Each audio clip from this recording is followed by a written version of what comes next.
జమ్మూ కాశ్మీర్ పహల్గామ్ ఉగ్రదాడితో భారత్ పాక్ మధ్య పచ్చగడ్డి వేస్తే భగ్గుమనే పరిస్థితులు నెలకొన్నాయి. ఉగ్రదాడి తర్వాత ఆంక్షల అస్త్రాన్ని ప్రయోగిస్తూ పాకిస్తాన్కు భారత్ ఊహించని షాకులిస్తోంది. అటు పాకిస్తాన్ కూడా వెనక్కి తగ్గడం లేదు. సింధు జలాల నిలిపివేత అంటే యుద్ధం ప్రకటించడమేనని సంకేతాలు ఇస్తోంది. దీంతో ప్రస్తుత పరిస్థితులను చూస్తుంటే ఇండియా పాకిస్తాన్ మధ్య యుద్ధం తప్పదేమోనని అనిపిస్తోంది. ఈ మాటలకు ఇరు దేశాలు చేపడుతున్న భద్రతా చర్యలు బలాన్ని చేకూరుస్తున్నాయి.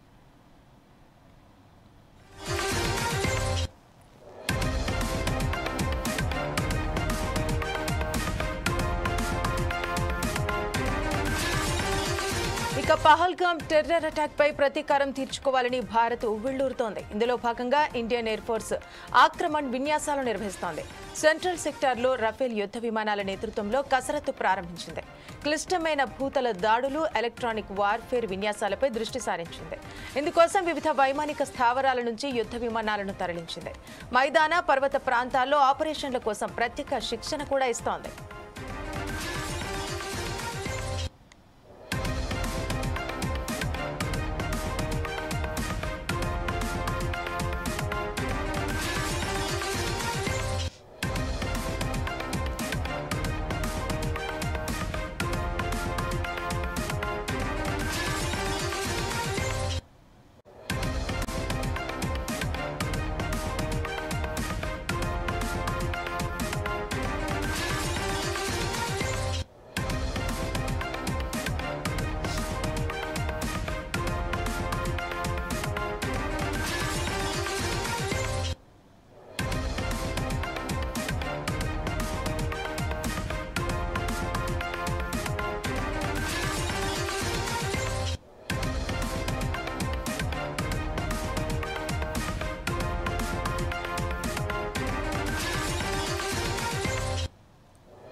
భారత వైమానిక దళం తన సామర్థ్యాన్ని మరింత పటిష్టం చేసుకునే దిశగా కీలకమైన చర్యలు చేపడుతోంది.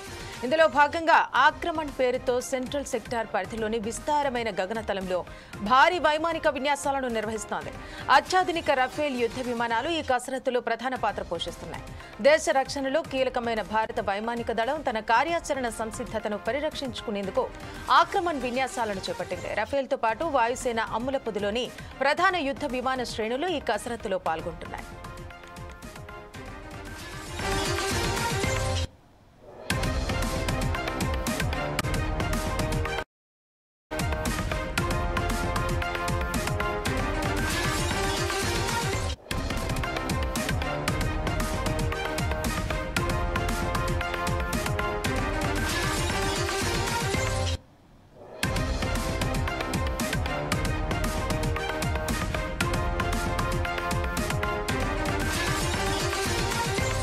ఈ విన్యాసాల కోసం తూర్పు వైపున ఉన్న స్థావరాలతో సహా పలు వైమానిక కేంద్రాల నుంచి వాయుసేనకు చెందిన సాధన సంపత్తిని, యుద్ధ విమానాలను తరలించినట్టు రక్షణ రంగ వర్గాలు వెల్లడించాయి.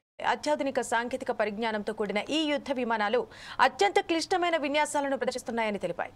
ముఖ్యంగా భూతలంపై ఖచ్చితత్వంతో దాడులు చేయడం, ఎలక్ట్రానిక్ వార్ఫేర్ డ్రిల్స్ వంటి సంక్లిష్టమైన కార్యకలాపాలను ఈ విన్యాసాల్లో భాగంగా సాధన చేస్తున్నట్టు వివరించాయి.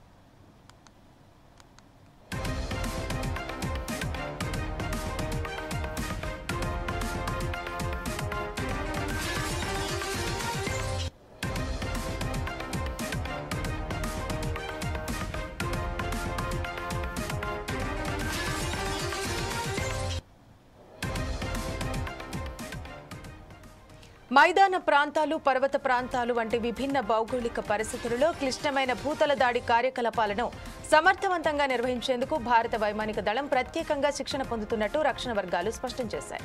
భవిష్యత్తులో ఎదురయ్యే ఎలాంటి సవాళ్లనైనా ఎదుర్కొనేందుకు వీలుగా ఈ ఆక్రమణ్ విన్యాసాలు దోహదపడతాయని భావిస్తున్నాయి. పహల్గామ్ ఉగ్రదాడితో భారత్, పాకిస్తాన్ మధ్య తీవ్ర ఉద్రిక్తతలు నెలకొన్న సమయంలో ఈ ఎయిర్ డ్రిల్ జరుగుతుండటం ప్రాధాన్యత సంతరించుకుంది.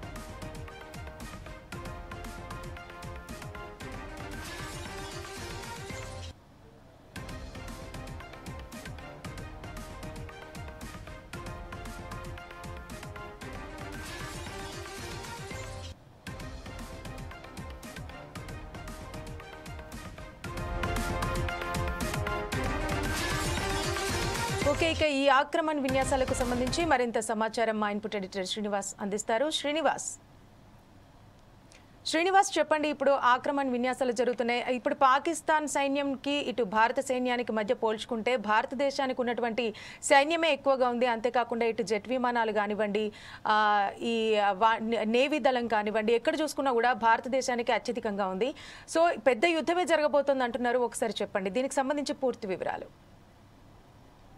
రైట్ శ్రవంతి, ఏదైతే పహల్గామ్ ఘటన తర్వాత అటు పాకిస్తాన్ భారత్ల మధ్య అయితే ఇక యుద్ధం తప్పదేమో అనే విధంగా బార్డర్లో నిర్వహిస్తున్న విన్యాసాలు చూస్తే మనకి తెలుస్తుంది. యావత్ ప్రపంచం కూడా ఇటు భారత్ పాక్ల వైపే చూస్తుంది. ఏం జరగబోతుంది, అసలు యుద్ధం వస్తుందా లేదా అనే దాని మీదనే మొత్తం ప్రపంచం అంతా చూస్తున్న పరిస్థితి ప్రస్తుతం కనిపిస్తుంది. అయితే దేశంలో భారతదేశంలో మనం ఉన్నాం కాబట్టి ఇక్కడ ఏం జరుగుతుందో తెలుసు. అదేవిధంగా పాకిస్తాన్ నుంచి వచ్చిన సమాచారాల ప్రకారం జరుగుతున్నాయి.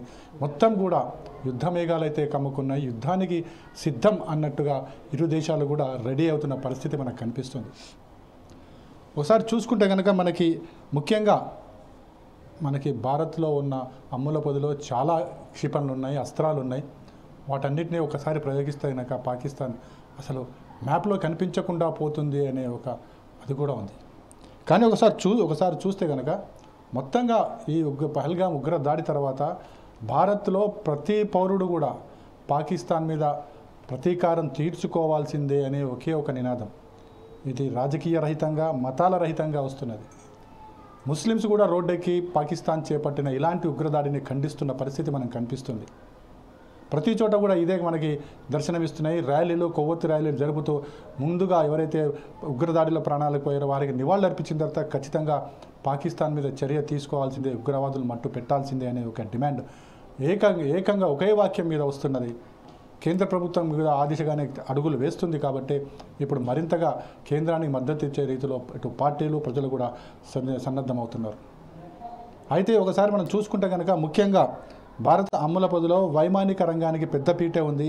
సో వైమానిక రంగం ముందుగా తన విన్యాసాలను ప్రారంభించింది.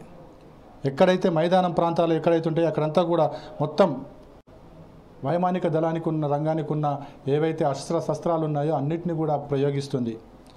ఈ ప్రయోగాలన్నీ ఇలా సెంట్రల్ సెక్టార్లో మొత్తం ఈ యుద్ధ విమానాలు, అదేవిధంగా వార్ఫేర్, ఎలక్ట్రానిక్ వార్ఫేర్స్, అదేవిధంగా వారి దగ్గర ఉన్న క్షిపణులు అన్నింటిని కూడా ఒక చోట చేర్చడం జరిగింది. అక్కడ యుద్ధానికి ముందు రిహార్సల్స్ జరుగుతున్నాయి. యుద్ధం అంటూ వస్తే ఎలా చేయాలి, యుద్ధం అంటూ వస్తే పాకిస్తాన్ ఎలా మట్టుబెట్టాలి, లోయ ప్రాంతాల్లో ఏ విధంగా వెళ్ళాలి, అక్కడ నుంచి ఎలా బయటికి రావాలి, అదేవిధంగా యుద్ధ విమానాలకు సంబంధించి ఏం చేయాలి అనే అంశాలన్నిటి మీద కూడా పూర్తి స్థాయిలో శిక్షణ అక్కడ జరుగుతుంది. అంటే శిక్షణ కాదు, ఏదైతే యుద్ధానికి ముందు జరిగే రిహార్సల్ అక్కడ జరుగుతున్నాయి. ఇప్పటికే మొత్తం పారామిలిటరీ రంగానికి సంబంధించి కావచ్చు, ఎవరెవరే మిలిటరీకి సంబంధించిన కావచ్చు, ఎవరైతే లీవుల్లో ఉన్నారో వాళ్ళందరినీ కూడా విధుల్లోకి హాజరు కావాల్సిందిగా కూడా ఇప్పటికే ఆదేశాలు వెళ్ళాయి. వాళ్ళంతా కూడా విధుల్లోకి హాజరవుతున్న పరిస్థితి అక్కడ ఉంది. సో ఇప్పుడు ఏం జరగబోతుంది అంటే యుద్ధం తప్పదా అనే ఒక ప్రశ్న అయితే ఉత్పన్నమవుతుంది. యుద్ధాన్ని తప్పించేందుకు కొన్ని దేశాలు ప్రయత్నాలు చేస్తున్నప్పటికీ కూడా విఫలమయ్యే అవకాశాలు ఎక్కువగా కనిపిస్తున్నాయి. ఎందుకంటే భారత్ ఖచ్చితంగా ఉగ్రవాదాన్ని సహించదు. ఉగ్రవాదం ఎవరైతే వెనుక నుండి ప్రేరేపిస్తున్నారో, వెనుక నుండి ప్రోత్సహిస్తున్నారో వారిని కూడా పీచమణుస్తామని చెప్పేసి పదే పదే స్పష్టం చేస్తూ వచ్చింది. మొన్న రక్షణ శాఖ మంత్రి రాజ్నాథ్ సింగ్ కావచ్చు, నిన్న ప్రధాని బీహార్లో మాట్లాడిన స్టేట్మెంట్స్ కావచ్చు, ఇవన్నీ కూడా యుద్ధానికి సంకేతాలుగానే మనం చూడాల్సిన పరిస్థితి ఏర్పడుతుంది. ఆ విధంగానే యుద్ధానికి ముందుకు సన్నద్ధమవుతున్న పరిస్థితి అయితే ప్రస్తుతం కనిపిస్తుంది.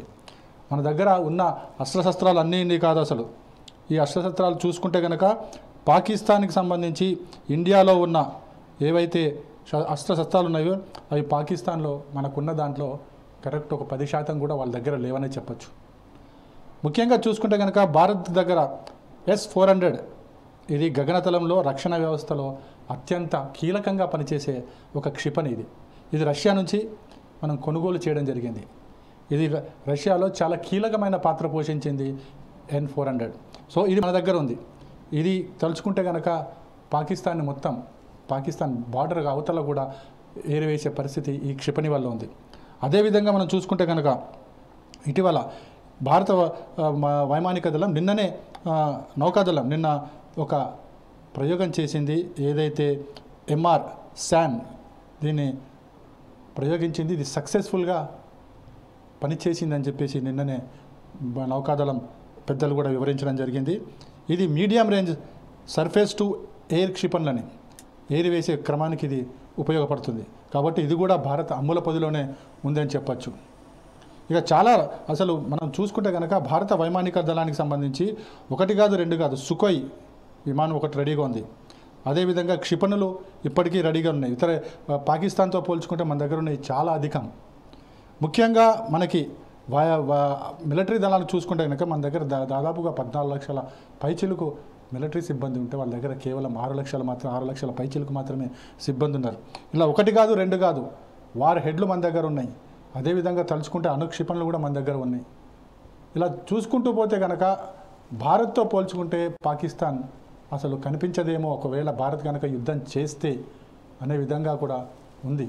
ప్రపంచ దేశాలన్నీ కూడా భారత్ పాక్ల వైపు చూస్తున్నాయి. మనం ఒకవైపు చూసుకుంటే కనుక పాకిస్తాన్ కూడా భారత్ను ఎదుర్కొనేందుకు సిద్ధం అవుతుంది, కానీ ఎదుర్కొంటుందా లేదా అనేది కూడా చూడాల్సిన అవసరం ఉంది. ఇప్పటికే అటువైపు పాకిస్తాన్లో ఉన్న యుద్ధ విమానాలన్నీ కూడా రావల్పిండి, లాహోర్ చేరుకోవడం జరిగింది. అదేవిధంగా బార్డర్స్లో మనకి సైనిక మోహరింపు కూడా పెంచడం జరిగింది. కానీ వీటన్నిటిని తిప్పికొట్టేందుకు ఇప్పటికే భారత్ తగిన సన్నాహాలు చేస్తూనే వచ్చింది. ఇప్పటికే ఆర్మీ చీఫ్ ఉపేంద్ర ద్వివేది కాశ్మీర్ కూడా చేరుకున్నారు. అక్కడ పరిస్థితిని అంతా కూడా గమనిస్తున్నారు. కాశ్మీర్లో ప్రతి అణువు కూడా గాలింపు చర్యలు చేపడుతున్నారు. ఏదైతే 42 స్థావరాలకు పైగా పాకిస్తాన్ ప్రేరేపిత ఉగ్రవాద స్థావరాలు ఉన్నాయి వాటన్నింటి కూడా గుర్తించే పనిలో ఉన్నారు. గుర్తించి ఎక్కడికెక్కడ వాటిని మట్టుపెట్టే పనిలో కూడా ఉన్నారు. అందుకు ఉదాహరణగా మనకి ఈరోజు ఉదయం 2 పాకి ఉగ్రవాదుల దాడుల ఇళ్లను పేల్చివేయడం అనేది ఒక ఉదాహరణగా మనం చెప్పొచ్చు. అవసరమైతే కనుక ఉగ్రవాదులు కనిపిస్తే కాల్చివేసే కార్యక్రమం కూడా కొనసాగుతుంది. ఎందుకంటే అల్తాఫ్ అలీ మన లష్కరే తోయిబాకు చెందిన టాప్ కమాండర్స్లో ఆయన కూడా ఒకడు. ఆయనను కూడా ఈరోజు హతం చేయడం జరిగింది. ఇలా మొత్తంగా చూసుకుంటే కనుక భారత్ పాకిస్తాన్ బార్డర్ల మధ్య అయితే ఖచ్చితంగా యుద్ధ వాతావరణం అయితే నెలకొంది. అది ఎప్పుడు యుద్ధం జరగబోతుందని ఇప్పటికీ చెప్పలేని పరిస్థితి. ఎందుకంటే ఫస్ట్ టార్గెట్ అంటూ చేస్తే భారతే చేస్తుంది అనేది మాత్రం ఇక్కడ స్పష్టంగా కనిపిస్తుంది. ఎందుకంటే ఉగ్రవాదులకు శరణిచ్చింది వాళ్ళే, ఉగ్రవాదులను పెంచి పోషింది పాకిస్తాన్ మాత్రమే. ఖచ్చితంగా భారత్ వైపు నుంచే ముందుగా దాడి ఉండబోతుందని మాత్రం స్పష్టమవుతుంది. గతంలో ఏదైతే ఆపరేషన్ సర్జికల్ ఆపరేషన్ చేసే భారత్ ఎట్లా విజయవంతంగా బయటపడిందో అలానే ఈ ఆపరేషన్లో కూడా బయటపడేందుకు అన్ని మార్గాలను కూడా భారత్ ఎంచుకుంది. ఇంతేకాదు భారత్ ముందుగా ప్రపంచ దేశాలను కూడా తన వైపుకు తిప్పుకునే ప్రయత్నం పూర్తిగా చేసింది, సక్సెస్ కాగలిగింది. అందుకే ఇజ్రాయెల్ ముందుకు వచ్చి భారత్కి ఏ సహాయం కావాలంటే ఆ సహాయం చేయడానికి ముందుంటామని చెప్పేసి కూడా ప్రకటన చేయడం జరిగింది. ఇటు రష్యా కూడా తమ పూర్తి స్థాయిలో మద్దతు ప్రకటించడం జరిగింది.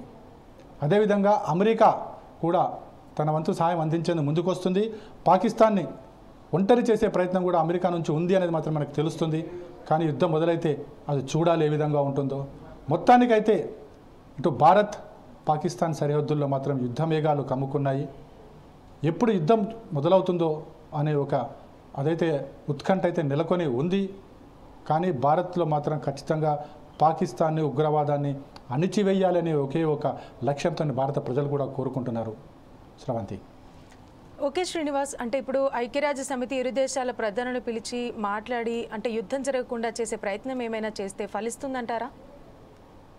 మనకి చూడొచ్చు, నిన్న ప్రధాని బీహార్లో మాట్లాడుతూ ఖచ్చితంగా ఊహించని ఆశ్చర్యపోయేలా ప్రపంచానికి చూపిస్తాం భారత్ ఏంటో అనేది ఒక స్టేట్మెంట్ ఇవ్వడం జరిగింది. అంతకు ముందు రోజు రక్షణ శాఖ మంత్రి రాజ్నాథ్ సింగ్ కూడా సేమ్ ఇదే స్టేట్మెంట్ ఇవ్వడం జరిగింది. నిన్న ప్రధాని మాట్లాడుతూ ఉగ్రవాదులు ఎక్కడున్నారో వాళ్ళు భూమి చివరి అంచునున్నా సరే ఏరుకుని పట్టుకుని మట్టు పెడతామని చెప్పేసి కూడా స్పష్టం చేయడం జరిగింది. ఎందుకంటే గత కొంతకాలంగా కూడా భారత్ ఉగ్రదాడిలో అనేక మంది ప్రాణాలు కోల్పోయింది. ఆ దేశ ఆర్థిక వ్యవస్థ మీద అనేక మార్లు దెబ్బ పడింది. సో ఈసారి వేచి చూసే ధోరణి కాదు, ఖచ్చితంగా అటాక్ చేయాల్సిందే అనే ఒక ధోరణితో కేంద్ర ప్రభుత్వం ఉంది. అదేవిధంగా ప్రజలు కూడా కోరుకుంటున్నారు. ప్రతిసారి కూడా ఈ ఉగ్రవాదంకి సంబంధించి భయపడము, ఆందోళన చెందడము, మృత్యువాత పడడం ఇవన్నీ కూడా ప్రజలు కోరుకోవడం లేదు. శాంతియుత వాతావరణం కోరుకుంటున్నారు. కాబట్టి ఖచ్చితంగా ఉగ్రవాదాన్ని అణిచివేయాలనే ఒకే ఒక లక్ష్యంతో ప్రజలు కూడా ఉన్నారు. అయితే ఐక్యరాజ్య సమితి పిలిచి మాట్లాడినప్పటికీ కూడా ఏది ఫలితం ఉండకపోవచ్చు అనేది మాత్రం స్పష్టమవుతుంది. ఎందుకంటే భారత్ ఇప్పటికే నేరుగా యుద్ధానికి సంబంధించిన అనేక నిర్ణయాలు తీసుకోవడం జరిగింది. సింధు జలాలని ఆపివేయడం కావచ్చు, లేకపోతే ఇక్కడ తెలంగాణ మన ఇండియాలో ఉన్న పాకిస్తాన్ పౌరులు అందరినీ కూడా 48 గంటలు విడిచిపోవాల్సిందిగా చెప్పడం కావచ్చు, అదేవిధంగా పాక్ హై కమిషనర్ కార్యాలయాన్ని ఇక్కడ నుంచి ఖాళీ చేయడం కావచ్చు, ఇలా అన్నీ కూడా యుద్ధానికి ముందు జరిగే నిర్ణయాలు మొత్తం భారత్ తీసుకోవడం జరిగింది. అటు పాకిస్తాన్ కూడా ఇదే నిర్ణయాలు తీసుకున్నప్పటికీ కూడా మన వైపు బలం ఎక్కువగా ఉందనేది మాత్రం ఇక్కడ స్పష్టంగా పాకిస్తాన్కి కూడా తెలుసు. కాబట్టే ఒక భయం వారిని వెంటాడుతుంది. యుద్ధం వస్తే కనుక పాకిస్తాన్ పరిస్థితి చాలా ఆగమ్య గోచరంగా తయారయ్యే ప్రమాదం ఉందని చెప్పి ఆ దేశ నేతలే భావిస్తున్నారు. ఎందుకంటే ఇప్పటికే పాకిస్తాన్ ఆర్థికంగా కుదేలైన పరిస్థితి, అసలు పాకిస్తాన్ తేరుకుంటుందా అనే పరిస్థితుల్లో ప్రస్తుతం ఉన్న ఆర్థిక మాంద్యంలో ఇప్పుడు యుద్ధం కనుక వస్తే అది మరొక సొమాలియాగా మారిపోయే ప్రమాదం ఉంది అని మాత్రం ఆ దేశ ప్రజలకి తెలుసు, ఆ దేశ రాజకీయ పార్టీలకు కూడా తెలుసు. అందుకోసమే పాకిస్తాన్ ఒక భయాందోళనలో ఉందనేది మాత్రం మనకి స్పష్టమవుతుంది. శ్రవంతి. Thank you Srinivas.